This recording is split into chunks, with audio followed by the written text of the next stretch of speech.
Estamos de volta com o Jornal da Cidade. Olha só, cerca de 3 milhões de crianças nascem a cada ano aqui no Brasil. E milhares são geradas por adolescentes, que inclusive tratamos aí sobre esse tema esta semana aqui no Jornal da Cidade. E estima-se que em 62% dos casos, a gestação dessas menores de idade não é planejada. A cada 10 jovens de 15 a 19 anos grávidas, 7 são negras e 6 não estudam e nem trabalham. A situação é tão alarmante que já é considerada uma epidemia silenciosa. Confira aí.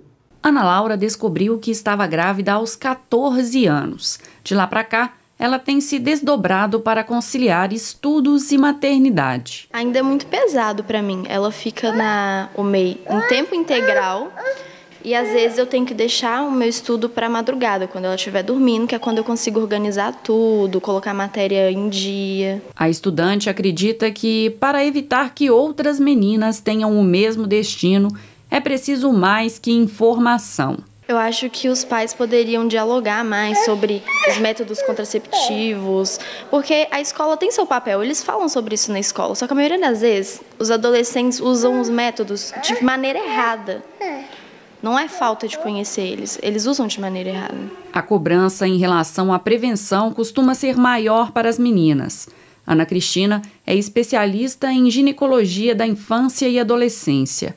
Para ela, a divisão de responsabilidades nesse momento é fundamental. Essa responsabilidade precisa ser dividida desde o início. Vamos dizer, um casal de namorados adolescentes que decide iniciar a vida sexual, ele deve procurar junto o médico, para eles discutirem juntos o método contraceptivo mais adequado àquela paciente. A responsabilidade cabe aos dois. É grande a variedade de métodos contraceptivos, inclusive disponíveis pelo SUS. Fabiano é gerente de atenção primária à saúde e conta que o acompanhamento de jovens é feito dentro do programa Saúde da Família. O SUS oferece regularmente métodos contraceptivos.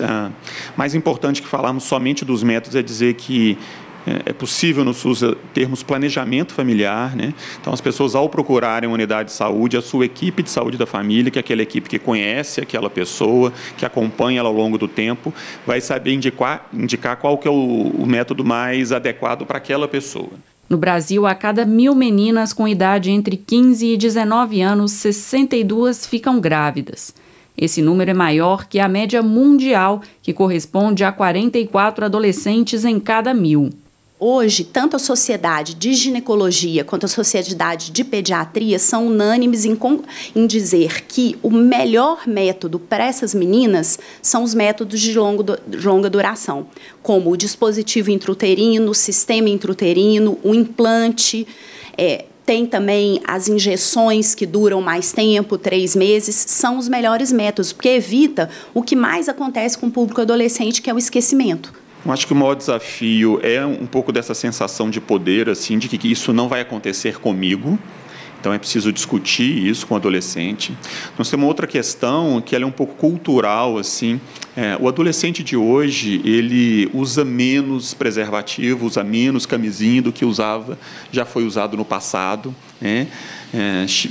Um dos motivos que às vezes isso é colocado é porque, especialmente porque a AIDS mudou muito o seu perfil e hoje a AIDS não é uma doença que mata como matou no início da década de 80 e 90, então o uso da camisinha tem caído muito. Então é muito importante discutir com o adolescente a prevenção da gravidez, por exemplo, com o uso da pílula, mas que ela só está prevenindo a gravidez, não está prevenindo as doenças sexualmente transmissíveis e por isso o uso da camisinha deveria ser para todos também. O governo federal tem defendido políticas para estimular jovens a deixarem de fazer sexo na tentativa de reduzir os casos de gravidez na adolescência. Mas para esta sexóloga, o que funciona mesmo é o diálogo. Tem que educar, tem que falar sobre os preservativos, sobre os contraceptivos, a favor de uma vida plena, uma vida saudável. Eu acredito e apoio as escolas reafirmarem, falarem dos preservativos. E olha só, um estudo do IPEA, o Instituto de Pesquisa Econômica Aplicada, mostra que as desigualdades sociais são reforçadas pelo lugar onde as pessoas moram, infelizmente, ainda é uma realidade aqui no Brasil. Quanto mais longe a pessoa mora do centro, menos acesso existe a oportunidades de trabalho, saúde e educação. Juliana mora na zona oeste do Rio de Janeiro. Ela trabalha na zona sul, a 2h30 de viagem de casa. É difícil a zona oeste e outras áreas periféricas, digamos assim, terem boas oportunidades de trabalho. Então a gente acaba sendo refém das oportunidades que estão longe da nossa casa, né? O Instituto de Pesquisa Econômica Aplicada, o IPEA, divulgou um relatório inédito sobre desigualdades na acessibilidade ao trabalho, serviços de saúde e de educação no país. O estudo aponta que as atividades estão concentradas principalmente nos centros urbanos. As regiões de periferia são marcadas pelo que o IPEA chama de desertos de oportunidades. Ou seja, para ter acesso a emprego e serviços, muitas vezes é necessário grandes deslocamentos.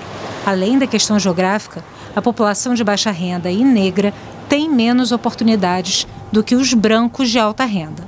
O estudo previu deslocamentos em transporte público, de bicicleta e a pé. São Paulo é a cidade mais desigual quando se trata de acesso a emprego a pé. Pobres gastam 9 vezes mais tempo do que os ricos. Maceió, entre as cidades analisadas, tem índice menor de 1,7. Ainda assim, isso significa que os mais pobres demoram quase o dobro do tempo que os ricos para chegar ao trabalho.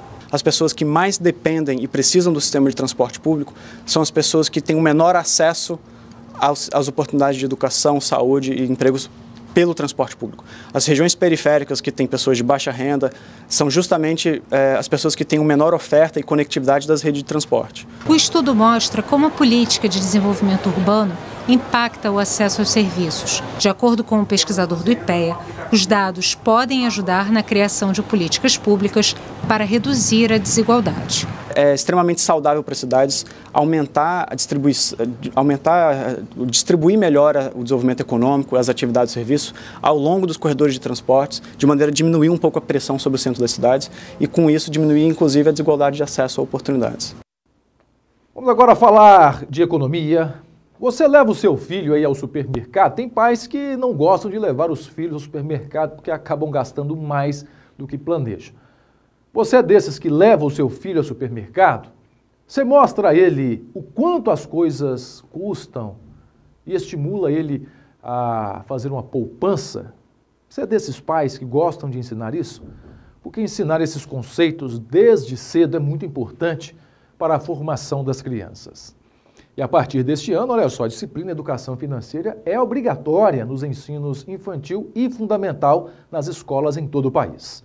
Aprendendo em casa e em sala de aula, as crianças podem ajudar a família a organizar melhor as contas, sem sombra de dúvidas. E esse é o assunto da 4ª reportagem da série Cuidando do Seu Bolso. Eles sabem o que querem e querem muitas coisas. Brinquedos, roupas, eletrônicos, guloseimas no supermercado. Para os pais, fica a difícil tarefa de ensinar o valor do dinheiro e resistir aos apelos tão insistentes. Se eu juntar esse perfil de dizer sempre sim para os meus filhos e não criar uma consciência de maturidade financeira neles, eu, na verdade, como pai, eu vou estar criando no futuro um adulto altamente endividado e provavelmente eu vou estar lidando com adultos mimados, que são aqueles adultos atuais que não trabalham, não estudam, não ajudam em casa e os pais bancam tudo. Os dados mostram que, na prática, o comportamento dos pais tem sido exatamente esse. De acordo com uma pesquisa do Instituto Locomotiva, 9 em cada 10 pais são influenciados pelos filhos na hora de fazer compras no supermercado. 70% admitem que gastam mais quando estão com as crianças.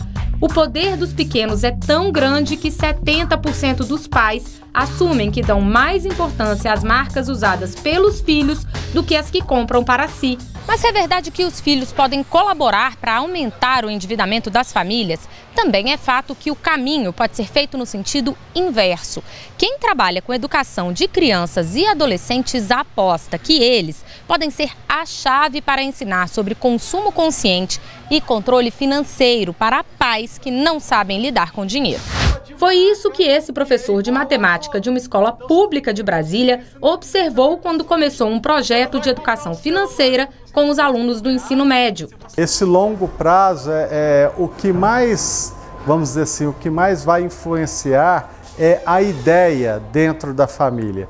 Porque se ele vê que o filho está tentando economizar nesses pontos que sejam mais simples, o pai, a mãe ou o provedor da família começa, poxa, eu posso economizar ali, eu posso economizar aqui. E aí também, com esse dinheiro, se a família conseguir poupar, ele pode aplicar essa poupança em outro tipo de situação, pagar uma conta atrasada, guardar um dinheiro. Então ele começa a ver que isso dá frutos. Quando o Banco Central estava trabalhando no desenho desse projeto de educação financeira, a gente visitou outras iniciativas de educação financeira que existem nas escolas do país, e a gente ouviu muito depoimento de crianças que aprenderam isso na escola e voltavam para casa e iam fazer com o pai o orçamento familiar, entendeu? Botava o que o pai ganha, o que o pai gasta, entendeu? E às vezes a compra do pão, que o pai comprava todo dia 5, 6 pães, e aquele pão estragava, ao final, se a criança fazia a conta e passava a comprar 2 pães que dava para a família, ou 3, o que for, a economia ao final do mês era algo que eles não imaginavam. A Mônica percebeu que para conseguir mudar o próprio comportamento em relação ao dinheiro, teria que fazer uma revolução dentro de casa. Tudo o que aprendeu ao contratar um consultor financeiro passou para os filhos, começando pelo hábito de anotar cada compra. Foi um furacão, Mônica. Porque ela chegou e ela falou assim, vocês vão pegar os seus caderninhos e vão fazer. Vocês vão fazer vão anotar, mesmo que não seja nada, fosse uma compra num pão. Ela fala pra mim, tipo, ver o que entrou, o que saiu, pra mim anotar e pra mim ter minhas metas. E os novos hábitos não valem só para os mais velhos, não. Quando o Miguel, de 11 anos, quis comprar uma guitarra, precisou encontrar uma forma de juntar o valor além da mesada.